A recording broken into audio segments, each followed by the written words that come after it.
bittagina farzandim bor o'zi, ismi Malika. Endi ozgina sho'xligi bor, mayli.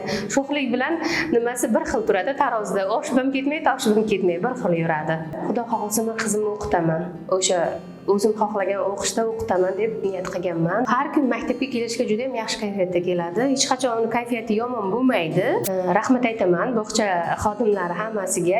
Bog'chadagilarning tavsiyasi bilan bog'chamizga yaqin joyda bilim ziyo xususiy maktab ochildi. Boshlang'ich sinflar uchun men qizimni shu maktabga berishga qaror qildim va 2 oydan beri shu maktabga kelyapti qizim. Qizimda o'zgarishlar ancha yaxshi. Bog'chada ham podgotovka bo'lgan, endi maktab programmasi baribir ham boshqacha. Maktabda juda ham nima desam, chuqur o'zlashtirish boshlandi bunda. Ayniqsa angliskalarda, alfabetlarni menga o'zi aytib beryapti 2 oyda ichida.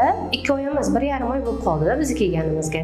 1,5 oyda ichida o'zi o'qituvchilardan davolen, o'qituvchisi juda ham yoqdi unga, yangi nimalar, odnoklassniklar unga rosa ham yoqdi. Maktab jamoasi ham juda ham yaxshi. Kirib kelishimiz bilan kulib kutib olishadi, ketishimiz bilan kulib xayrlashadi biz bilan va men qizimga ishonaman. U o'zi ham juda ham intiluvchan, qiziqishi juda ham yaxshi, xotirasi juda ham yaxshi, yodlab qolishi va men unga ishonaman, men u bilan faxrlanaman.